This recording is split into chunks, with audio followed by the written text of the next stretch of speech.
Hello, Internet land. My name is Ian Utile. Welcome to Beachside Tech Talk. I think we're on episode number 60, which is quite a feat. I started podcasting. I think the first podcast I did was back in 2013 with a couple of co hosts. That was called The Gorilla Marketing or something like that. It was pretty cool. I enjoyed it. My buddy Aaron Hine here from Santa Cruz, one of the co-founders of Life Aid, and uh, Jarrell Hall, who is leading our video production and media at Gorilla Branders. It's been fascinating to watch people create content away from broadcast for me. We've been on the radio now for the last few months, which was an unexpected invitation that we jumped at. We thought, oh, this is a great opportunity.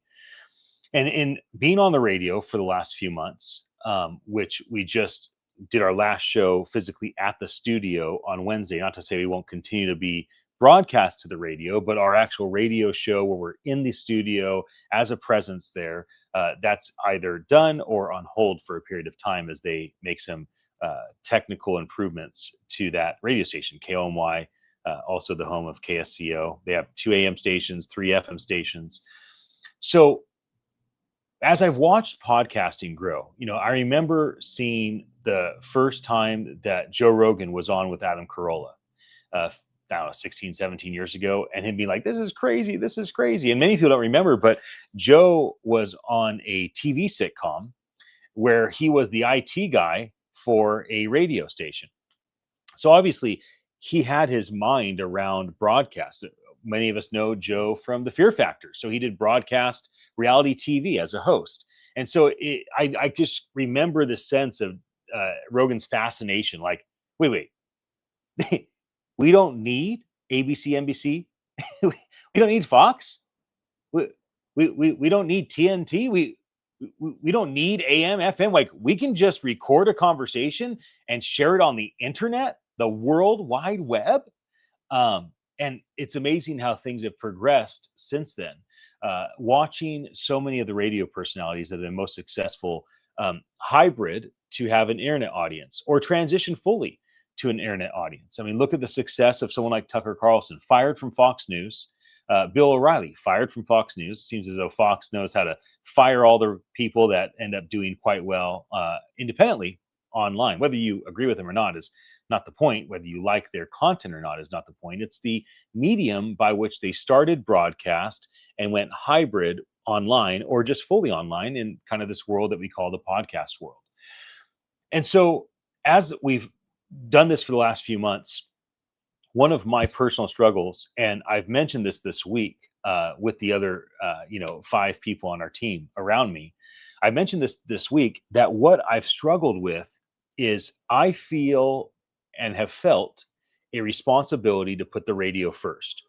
When I know that have the ability to reach 1 million residents in Santa Cruz County, Monterey Bay, Silicon Valley with our airwaves, might be a lot more than that. I don't know how many people tune in. They've never had statistics that seem realistic to me. It's hard to tell. But we know that people listen, people call in, people write in, people email. So I know that if the studio gives me that spot and they allow me to bring in my 5 co-hosts, and I brought in over a dozen guests into their home, that their home that was built in 1947 there in Portola exists for the express purpose to serve an audience that tunes the dial to 1340 AM or for KSCO to 1080 AM or the other 3 FM stations.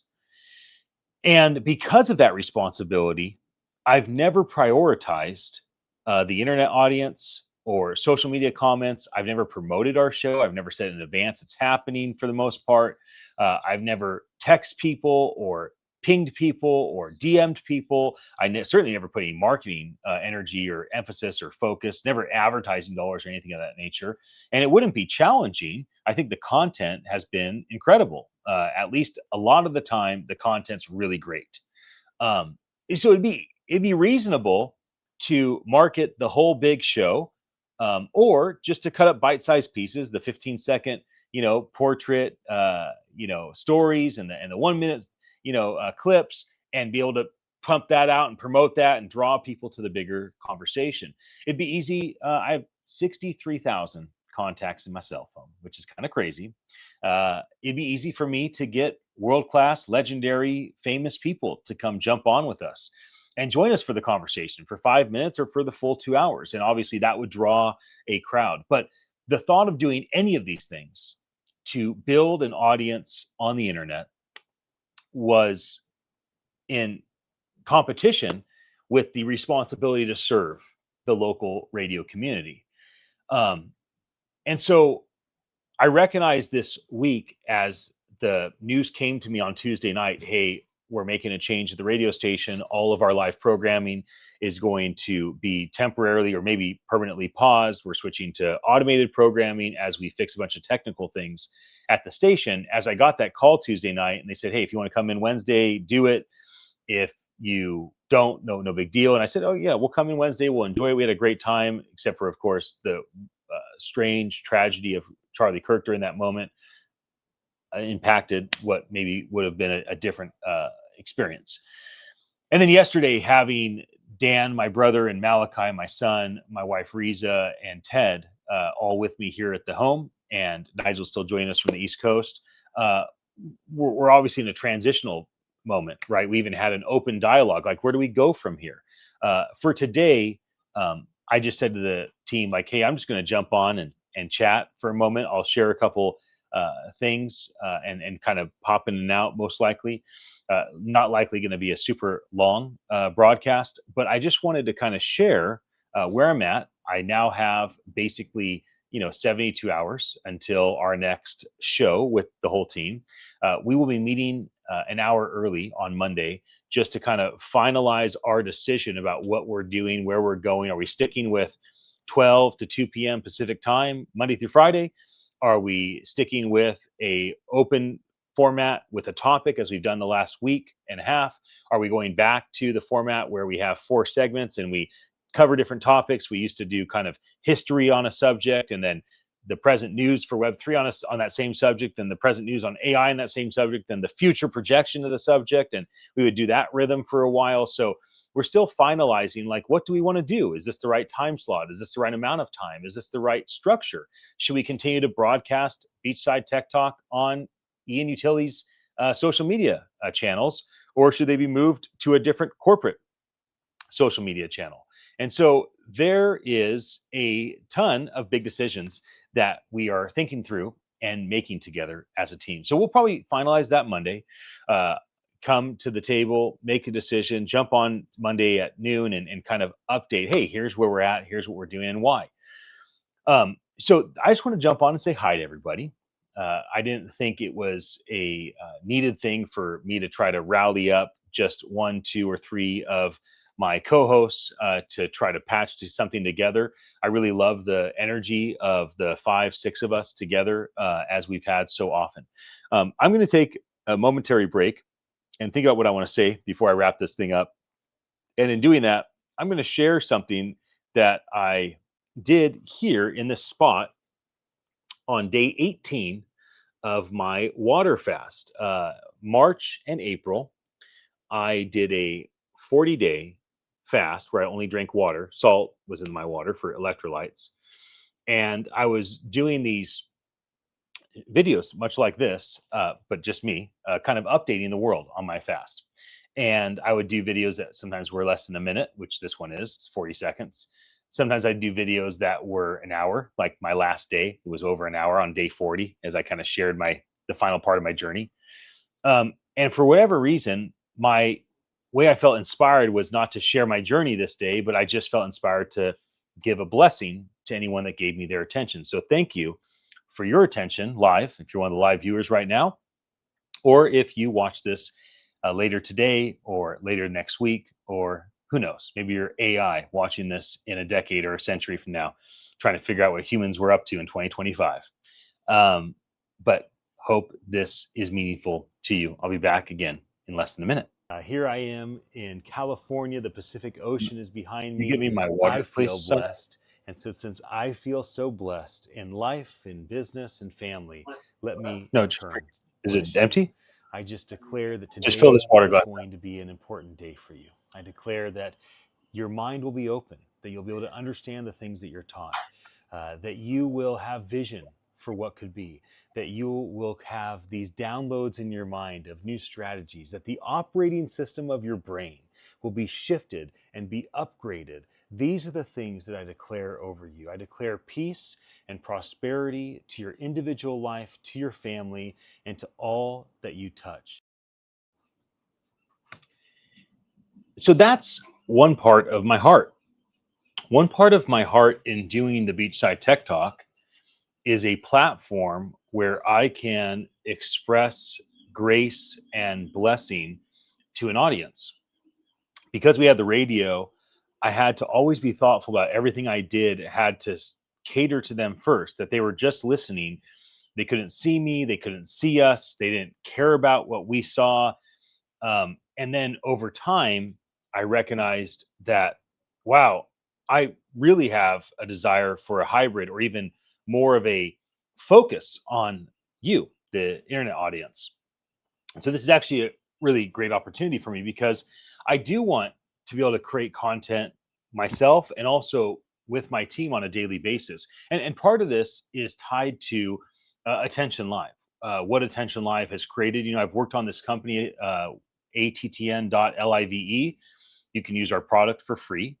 You go there and just use the product, or you can go right to our product page, which is stream dot attention dot live. And we think it's really important. We would like to imagine that this is the most important communication tool ever created. We believe that a billion people or more will use this tool, or certainly something similar to it in the future. We have built our first prototype back in like 2018, which is crazy. We're now on version 4.1. The first three versions were not good enough to really call them real versions. Once we got to version 4 a few months ago, I was like, okay, now we actually have an enterprise grade, consumer ready product that integrates all the aspects of Web3 for creators, all the aspects of AI for creators into a media platform. Let me share with you a little 1-minute video on what the product declares to do from our marketing team's perspective. This is about a year old, so it's a bit different. This is based off our third version of the product, which is quite a bit improved today. But it's just a quick little video kind of casting a vision. And then I'll come back and talk a bit about another reason why I'm excited about focusing on the internet audience is it does give us a chance to use our product in a much more visible way. Nobody on the radio cares if we're using some super advanced communication tool that benefits the audience, right? My whole goal is for the attention economy, not just to benefit the creators, but to benefit you, the audience. How do you benefit from giving your attention? So let me share this with you. I'll be back again in 1 minute.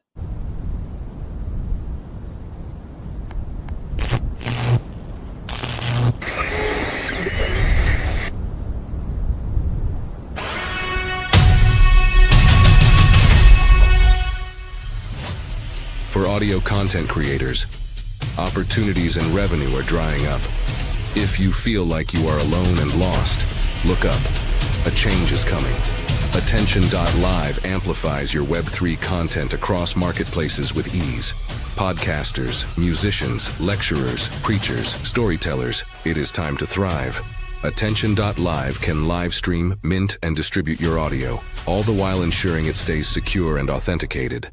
Audio creators and their communities will build and monetize together at Attention.live. Sign up now for our beta and amplify your voice with Web3 and AI. It's one small step for man, one giant leap for mankind. The product is been used, and we have lots of folks using it globally. Many of us on our team have used it successfully for many, many years, but it's finally at the point where we are ready to onboard those that are interested in using the future of communications. Simply said, creators that are TikTokers, Facebookers, people posting on X, they just should do what they're currently doing. But if they attach and add our product to it, or use our product as the medium of distribution, we will protect their content. And we will also help them create more revenue from their content, and most importantly, connect to their audience and benefit the audience for their attention.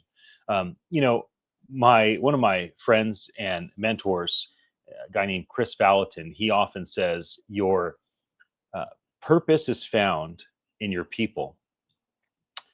Your calling is found in your community. So I did a lot of keynotes this summer globally. I did some over in Asia, did some over on the East Coast, and the rhythm of my talks were around that very thing. Finding your community, having tokenized communities, which is a lot of what we're focused on doing. So let me share another 1 minute video of something I'd shared at the event in Manila, and I think it might give you a little bit of an idea of my passion and energy around this very topic of community. And community can be tokenized, community can be distributed and global. And this, in a sense, is a community, right? I have my 5 co-hosts with me. We are a community. Those that participate and listen to us, they are a community. And so I've been thinking a lot about, like, where do we go from here? How do I want to go through the process of building a broad audience? Who is that audience? What is it that we're creating? Do we want to keep the same rhythms or change things up? How do we bring the most value to you and earn your attention? And how do we bring the most value to us and make sense of us leveraging our time to do this very thing? I hope you enjoy this video. I'll be back in a moment. See, a community has all parts of the body, and without every part of it, it won't function correctly.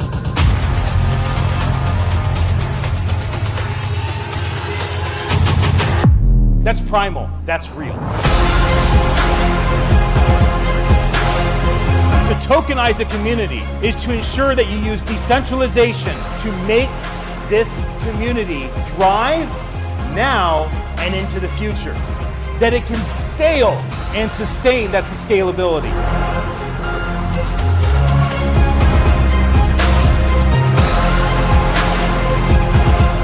Go find a community that needs a heart, and go feel for them. Go find a community that needs a brain, and go think for them. Find your people. Find your purpose.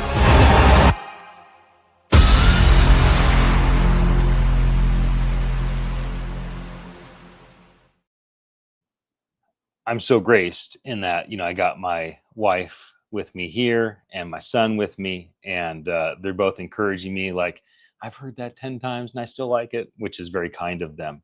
We're here in the Capitola Village, and this is a community. This is like the tourist community of the Santa Cruz County. For about 6 years, I lived in the forest in Aptos near Nicey Park, if you're local. And that was like the least amount of people around. I lived out on lots of acres, up in a forest, away from anybody. And that was like the most disconnected you could be. And during the pandemic, it was pretty legendary because it didn't change my life at all. It just slowed things down quite a bit. And being here, I'm surrounded by community constantly. One of the folks that's a lead in the community, a gal that has a lot of influence here, she met with me earlier this year, and she's like, man, I really would love for you to be involved. Like, can you come to a city council meeting? Can you get to know people? And so I started having her. The oldest coffee shop in Santa Cruz is right here next door to us. And I started having people come meet with me for coffee and getting to know them and talking about, where is Capitola as a city at? How does it function within the confines of Santa Cruz County? I lived almost all of 2024 overseas. So I was still kind of getting reacclimated once again to this environment. And I went to the city council, and people are arguing about this, massive, expensive project, the Rail Trail project in Santa Cruz that goes right through here. And there's a lot of tension and a lot of concern. And so I just felt like toward the end of the meeting, I should go up and talk. I've never been to a city council meeting. I've never talked at a city council meeting.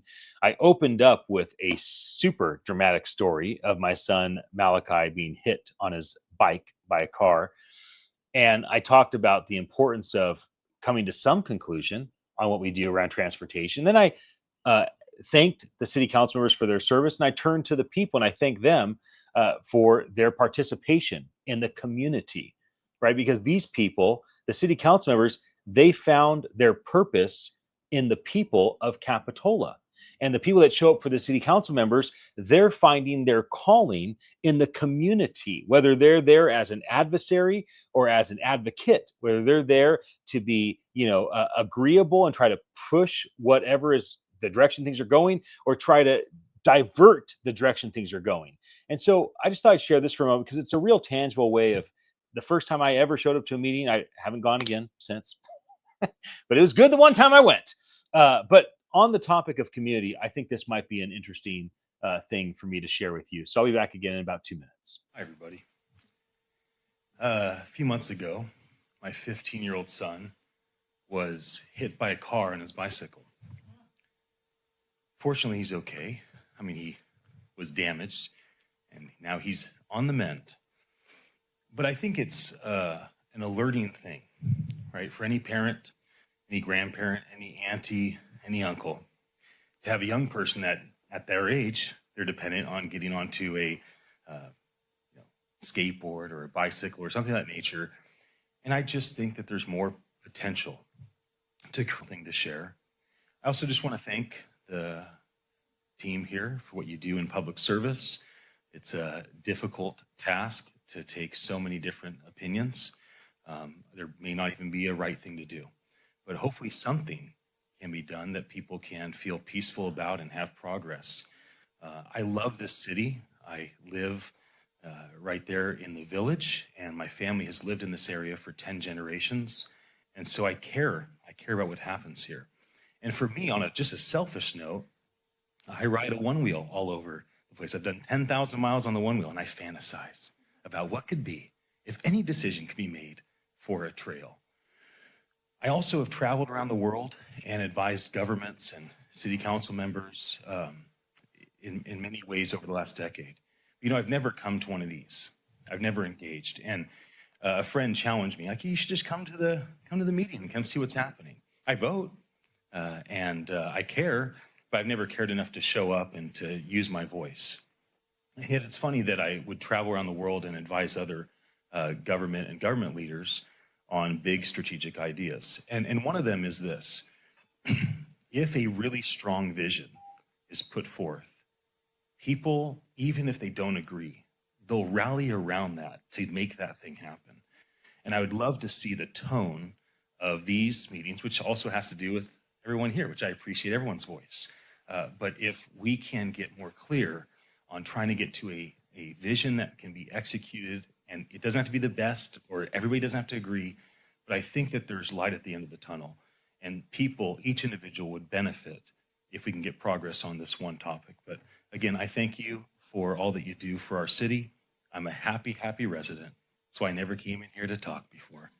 And I'm coming here to say the first thing is I'm grateful for this city, and I'm grateful for all of you, and I'm grateful for all of you behind me. Thank you very much. Thank you. This is Beachside Tech Talk, and you might say, where are you going with this? How does this have to do with tech? Well, one example of tech is that I didn't know it was recorded. I went and talked. I just figured me on the screen was just for people in the back. And then when I left, we went home and I turned on YouTube, and then all of a sudden, boom, there goes the city council meeting. I'm like, that's crazy. So I rewind. I'm like, oh, there I am. So I captured that because technology, the access for cameras, the access for the internet, the access for free distribution allowed me to get access to what I said, so I could pull it, capture it, and then share it with you. And I will end on a note of tech and things of that nature. But this is Beachside Talk. So, hey, it's chill. I want to show you some other cultures. I think oftentimes people are very insulated, right? Our news feed only shows us one little thing, and then it gets worse and worse. And next thing you know, like, we can't see anything but that one little thing. That's the world's big. The world has lots and lots and lots of opinions. One of the questions that I heard Tucker Carlson asked Sam Altman. Tucker, many people know. Sam is the co-founder and leader of OpenAI, which has ChatGPT, the AI tool. Tucker said a lot of things. He basically accused Sam of murdering a whistleblower. That was pretty interesting. He confronted Sam for not believing in God, and how can you have so much power if you don't submit to a higher power? It was amazing that they both kind of held their composure. Uh, it was definitely an interesting conversation as I watched it. And as I'm watching these rhythms of the back and forth between them, I'm thinking about technology, the technology that Sam's built that he represents and is supposed to shepherd for the world. I'm thinking about the technology of Tucker having free distribution across all the internet. I'm thinking about the ability for me to listen in on this conversation and the significance of it in real time. And it got me thinking as they talked about different beliefs. Tucker says to Sam, because Sam's known as a gay man, has a male partner, and so he says to Sam, "Okay, you want to like be used by everybody in the world. Most of Africa thinks that being a homosexual is not acceptable, and some of Africa, as well as other places and regions in the world, would even call it a criminal act." And so Tucker's trying to push on him to be like, okay, you say you want all cultures represented, you say you want all cultures to use it, but there's a lot of the world that's in total opposition to you, just as there's a lot of the world that's in total opposition to Tucker, a professing follower of Jesus, a professing conservative, or professing capitalist. There's a lot of the world that's against him as well. And Sam responds and goes, "I'm probably a lot more comfortable with people disagreeing with me than you are, Tucker." And again, it was like this back and forth. Sam was quite good. When Tucker would really push, Sam would somehow spin it around and ask Tucker a question to deflect and give himself more time. He was quite a thorough and effective interviewee. What I want to show you right now is my first time in Mongolia. Now, it's only 2 minutes. And it's not a lot, but it just gives you a little taste of what my wife and I experienced in terms of this completely different culture. Mongolia, where Genghis Khan, as they say there, we call him Genghis Khan, the hero. He is absolutely the hero to these people. It is, I believe, it's I think touching the borders of China and Russia, if I'm not mistaken. And it's one of the largest geographic areas with one of the smallest populations. And check this out, it has the worst traffic in the world. It took us to go approximately like 10 miles from the airport to our hotel. It took us 4.5 hours.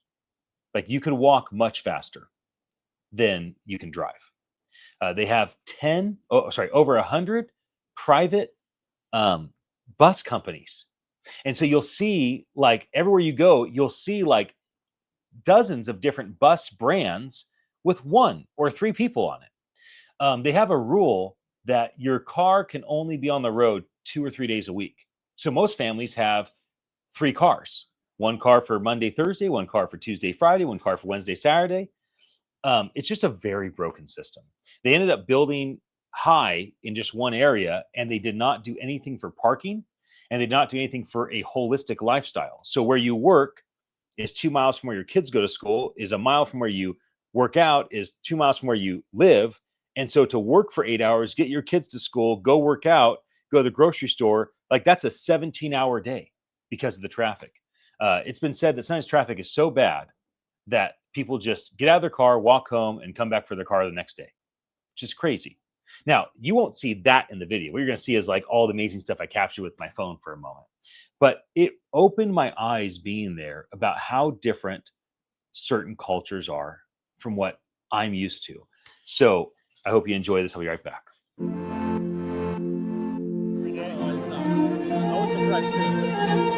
It's very cool.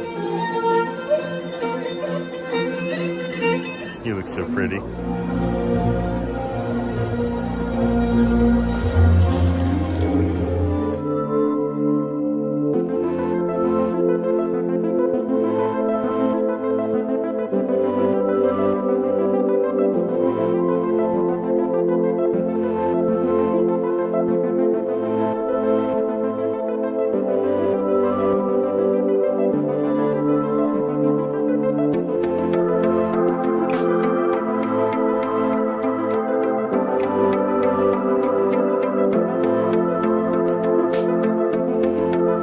Do you like it when I give you new information? Yes, of course. It helps a lot. Like, what's something I taught you recently? Yeah. I was just teaching you that that's actually a Chinese restaurant. And they do karaoke. Yes. Yeah. Mongolia loves you Oh. so much.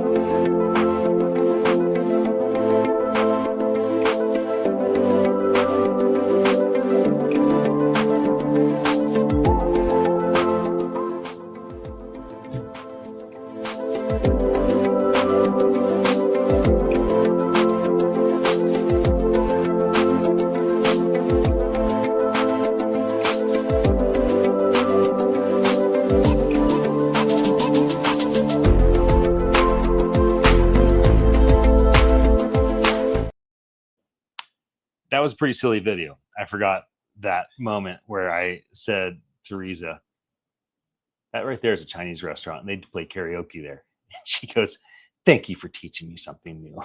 Anyways, I hadn't seen that video for a while. I'm going to make a point in all this, but let me just show a couple other regions. I'm not sure if you've been to Puerto Rico. It's a part of America, as many people might know. And I went there probably a dozen times in 2019 and 20. Our company was originally based there because of the tax benefits. There's a 4% corporate tax and basically an option for a 0% income tax, both locally and federally to a certain extent. If you buy a home and if half your employees are there, and so my business partner moved there with his family, and that's where we started our company, just in case things went the service direction instead of the product direction. We wanted to be based there. And I've had so many wild experiences in Puerto Rico. But one of the most wild was I showed up, I land with a friend to do a bunch of business meetings. It's like, I don't know, 6, 7 p.m. I text message a few people.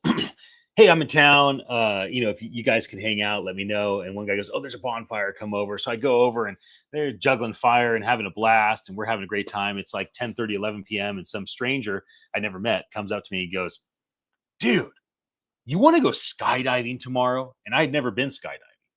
And I go, skydiving? He goes, yeah, we're going at 6 a.m. tomorrow. It's like one of the highest places you can skydive. I don't know, like say 35,000 feet or something like that.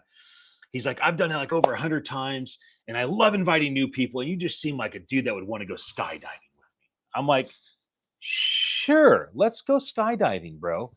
And so here is my one and only experience skydiving in Puerto Rico. And it's not a full example of the culture, but I think the story of how it happened shows a culture that is in this region that is maybe a bit different than what we experience in our daily lives, in our constant grind. When you put yourself in different environments, it's amazing the types of things that can happen. Almost our turn to skydive.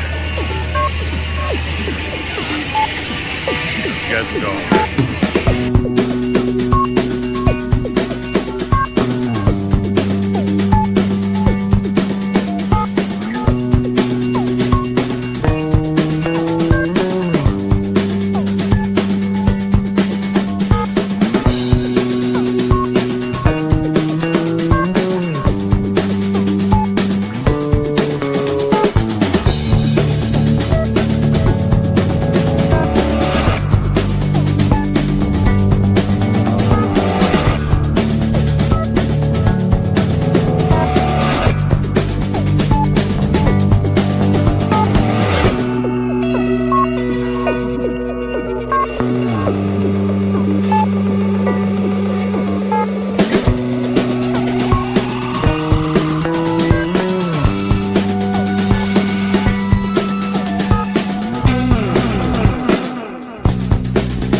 that was amazing, was the very first thing I said. I'm glad that I was at peace when I jumped out. Uh, I've never been one much for fear. It doesn't seem to register with my brain as a normal person.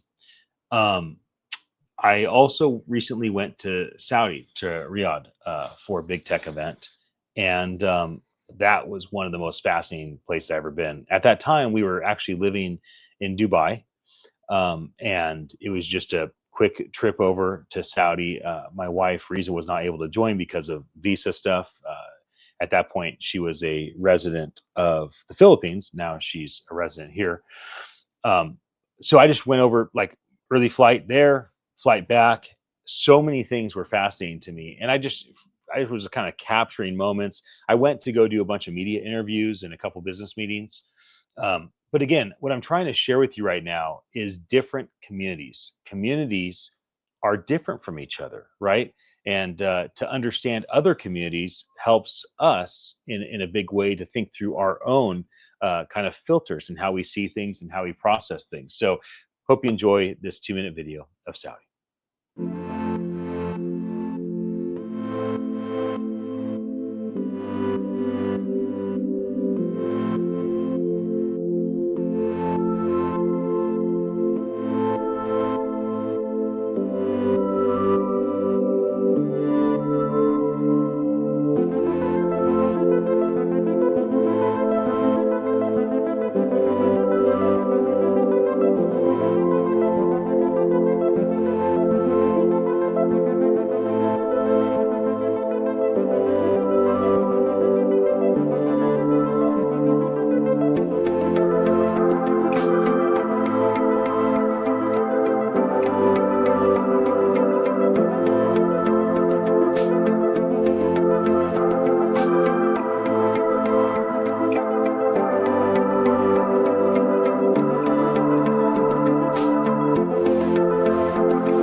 That is a cool memory. It was unlike what I had anticipated. I'm not really sure what I anticipated, but I had heard so many negative things about Saudi and about them being in opposition with Western ideology and anything of that nature. So I was not quite sure what to expect, but a lot of changes had happened in that time. I'm showing you different things, right? I'm showing you my engagement with my local city council, our trip to Mongolia, right? What happens when I just randomly show up in Puerto Rico and the culture that says, hey, let's go do something fun together. Going to Saudi. In a moment, I will show you a collection of some videos I captured in Istanbul. I may don't know, but Istanbul is actually half Asia, half Europe, but with a Middle Eastern culture. So that was unlike anything I'd ever imagined in my life, right? A Middle Eastern culture where half the country is Asia and Europe.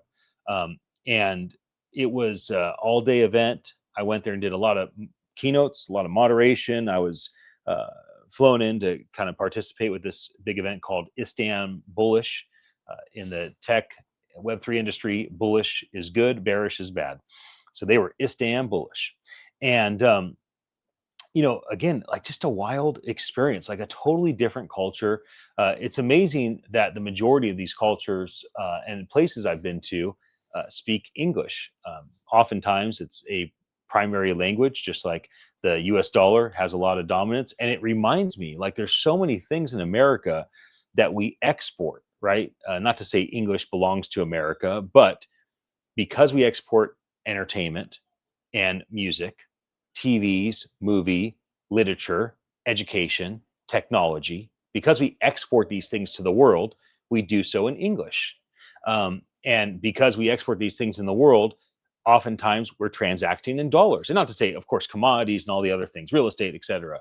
And so it's just been amazing to like go to these different places, settle in for a day or a month, and absorb the culture, forge business relationships, understand the importance of tech and how tech plays in to all this happening. And so I'm going to share this video from Istanbul, and then I'll probably come on and wrap things up. Hope you enjoy this little sneak peek into one of the oldest cities, the most impactful cities in the entire world. It used to be that innovation moved very, very slowly, right? If a king or a queen wanted to innovate and make a castle, right? They want to change everything about the development of their country. And they think, we have this big vision, right? We want a place to protect our people. We want a place to celebrate together, a safe place for us to gather. How long did it take to build a castle? Generations, hundreds of years. And you imagine a king or a queen saying, we're going to do this innovation. We're going to have something new for our people. And not for us, not for our kids, not for our grandkids, but for our great-great-great-grandkids that we'll never meet. But they will honor us and our legacy because we had vision for what could be. So the question is, what kind of vision do we have in advanced technology space? You know, for all those involved with Crypto Female, and I honor Crypto Female, I think it's amazing what SEMA and the community have done. How about for all those that are involved in the crypto, blockchain, distributed ledger space here in this region? What kind of vision do we have around innovation? You look at about 100 years ago, and the idea for innovation was to have a vehicle. But there was an entire industry for horses. There was everybody involved with breeding horses, with selling horses, carriages, and the horseshoeing, and all the different parts of the industry. It was one of the largest industries globally, was the industry of transporting ourselves using animals. And in about 20 years, we transitioned to using vehicles. Innovation. How about innovation in the last 15 years or so? I know that here, there's not a lot of people using Uber. But around the world, taxis, they just kind of disappeared for the most part, and Uber replaced them. Did anybody cry for the taxi companies? No. Why? Because people value saving time. They value having safety, knowing that the person that's driving them around, that person is accountable. How about what happened with Airbnb and hotels? Did anybody cry for the hotels, that the hotels don't have as many people inside their organization, their places? No. It was very simple. There was a better option. Go stay at somebody's home. Now imagine how fast it's going to be once we remove the middleman, that is Uber and Airbnb. What took a couple of years to transition from taxis to Uber, or to transition from hotels to Airbnb, Imagine how quick it will be as soon as one of the protocols figure out how to remove the middleman so that people can start to rent cars to each other using blockchain and AI technologies, when they can start to open their home to one another using these automation technologies. Innovation is just going to get faster and faster and faster. Now, if innovation is only done by the degens for the degens, if it's only done by the anarchists for the anarchists, there will be a limitation. We have to see innovation done so that every type of government will adopt it. It can't just be the developed nations. It can't just be democracies. We need every form of government, even those governments that maybe are not quite as, celebrated as others. We need all forms of government, all types of businesses to lean into innovation. So at Hedera, we are one of many layer 1 blockchains. And we try not to have an attitude of we are the best. We just recognize that we're really great at certain things. And so today I'll talk a little bit about some of the things that we think that we've had some great success with around how we do governance and the fact that we are focused on sustainability and what it is that we've done around innovation. I don't always share slides. What I usually do when I speak is I'm on a one wheel. It's like the size of a skateboard. It's like a motorcycle skateboard, and I roll back and forth. And I talk about this, and I talk about that, and I roll. But I don't have, the airplane wouldn't let me take the one wheel today, or when I came. So I'm here just walking around like a normal person. I'm not floating like I'm in the future. And what I will discuss with you today is some big concepts. Now, I don't often use slides, but here I'm going to, just to be sure that I can reinforce a few simple concepts around governance, sustainability, and innovation. I will take some time to let you ask questions if you have any. So I would encourage you to be courageous and ask some questions. Before I jump in, I'm going to say something about honor and respect. And that there can be honorable approaches that are both noble and savage. Savage is not bad, and nobility is not good. Nobility and savagery, or humility and confidence, are different ways that we express ourselves, and both of these ways can be done in an honorable and a respectful way. Something that I've come to understand about the Istanbul culture is that honor is of the highest priority, that people want to be honored and that people show honor to one another. And I think that that's a wonderful thing, and I'm happy to be here and to enjoy that part of your culture, and I have enjoyed that. I felt very honored by all of you that have welcomed me to your country, and I hope to come back many, many times. So I want to talk about this concept of nobility and savagery, or you could say humility and confidence. I don't really know what the right word is here, but I like noble, savage. That's kind of my thing. And I want to talk about how nobility and savagery is really important as you think about the concepts I'm going to discuss when it comes to innovation for the enterprise by the enterprise. First of all, we live in a world that is divided, or that's what the media would tell us, right? That we're divided? That we're either Democrats or Republicans in America, or that we're part of the Labour Party or the Conservative Party in the UK.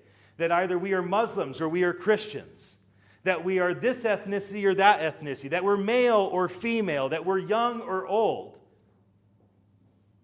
Now, are we really as divided as the global leaders or the media might want us to believe?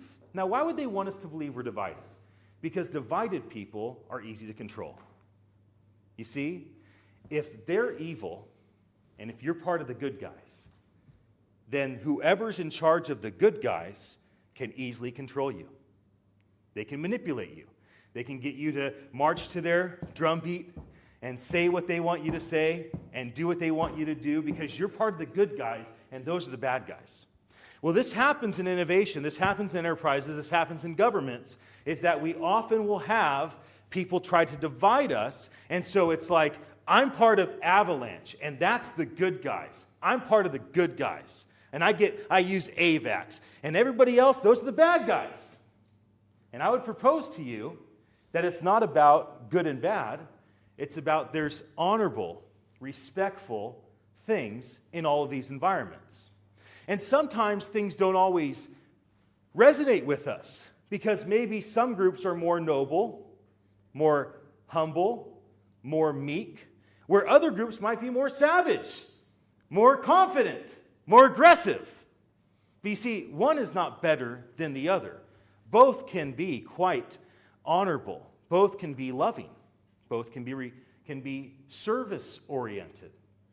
You know, with everything that went on with FTX and Sam Bankman-Fried, everything that went on with Luna, I got really, really concerned. So I started talking about nobility and savagery, and what I would say is that we need more noble leaders. We need more leaders that are noble, that act like kings and queens, that are here to lead by service, that are here to lead by example, that are here to set the tone of humility and respect and kindness. But we need more savage communities. We need communities to be savage and to demand nobility from leadership. We need communities to be savage and to be unstoppable, to be confident, to believe in themselves, not to cast stones at others, but to drive forth toward their specific goals and objectives. And so I want you to keep that in mind. As I talk about some of the things that we find to be really exciting at Hedera, please understand that in no way do I express a distaste for the other layer 1 blockchains or layer 2 blockchains. In no way do I see us as superior to others in all ways. We just think we're pretty good at a couple things. That was not the video I thought it was going to be. I thought it was going to be the video where I'm going all around Istanbul and showing what was there. But once it started, I hadn't remembered what I said, so I just kind of was watching it myself. So, and yes, that, honestly, what I shared there is a lot of my personal philosophy. I would like to think I have a bit of a different philosophy than many. I think I have a fairly mystical philosophy. The older I get, the more comfortable I am with mystery and the less confident I am in pretty much most things. I did an event last year called the Global Web3 AI Summit, where I shared a bit about that. I'm going to, this little video, it's less than a minute, I'm going to share that and come back and kind of wrap up. I don't want to just inspire all of you to think through what Web3 and AI has been, is, and could be.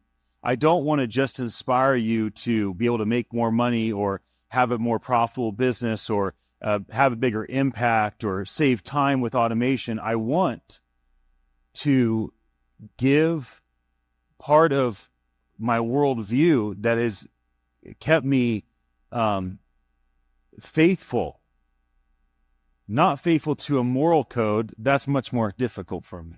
I was never a pastor because I cuss too much and drink too much and smoke too much. Like I was like, I'm never going to make it. But I clearly am mystical, and I definitely have a much more expanded view of life than just pain and pleasure. A more expanded view of life than pain and pleasure. So as I wrap today, I'm just going to keep today to an hour because I don't have my co-hosts actively participating. I'm going to end our time together. Thank you for joining me live. I appreciate you. I see you. If you were physically with me, I'd avatar you right now. I'd put my head on your head and say, I'd see you. Remember, when it comes to community, the goal is not to only be seen, but to see others. Technology can facilitate this. It's not to only see others, exalt and celebrate your heroes, and, oh, that's my hero. It's also to be seen. Ideally, community should be reciprocal, but also we should enter community with great humility. One of the reasons why I really like the crypto environments of tokenized communities is that it costs you something to join and participate. You don't get to be part of the Bitcoin community unless you sacrifice your money to acquire Bitcoin. Then you can be part of the community. You don't get to be part of the CryptoPunks or Bored Ape or Pudgy Penguins community unless you sacrifice your stored value in fiat currency or cryptocurrency and acquire an asset that again gives you membership to be part of that community. There's something beautiful about the humility of entering a community with making a sacrifice up front. But when you enter a community, nobody wants to enter a community and only see others. Nor do we want to be in an environment where all the focus is on us and only us, and everybody sees us. We want that reciprocal thing. My friend Doc Peace shared a beautiful spoken word that she wrote for an event I did a couple of years back called Purpose. And this is what I'll leave you with today. I hope it's a grace to you.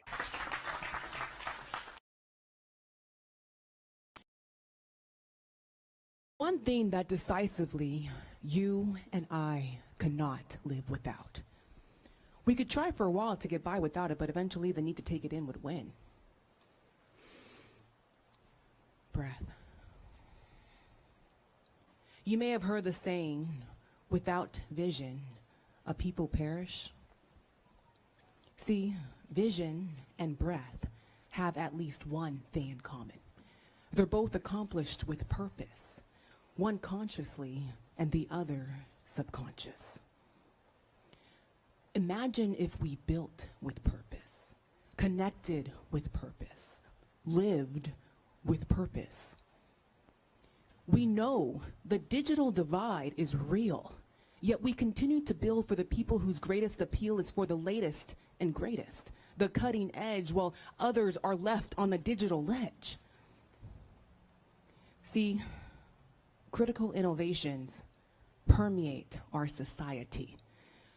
But would these creations exist if those who needed it most didn't demand it? What could we build for humanity with our minds, our time, our funding that's equally as important as breath? As we continue this quest to build tech that serves us with the best of our collective minds, do we dare hold our breath as we ask ourselves this? How can we build with purpose?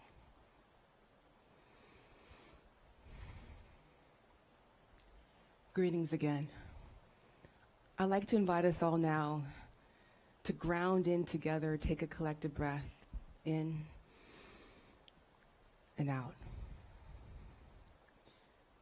And as you take this collective breath, I want you to think what your truest purpose is. As I shared earlier this morning, my name is Dr. Peace Utile, also known as Doc Peace. I'm a doctor by trade, spoken word poet at heart, founder of Golden Meta Empowerment Hub, and I ignite events with spoken word, as we just experienced here today. When Ian asked me to create this custom spoken word poetry piece to embody purpose, my first thought was, of course, that's what I do best. And my second thought was, what an honor. What an honor it is to be here in this time, in this place, in this state, with the tools and the tech that we have to build with purpose.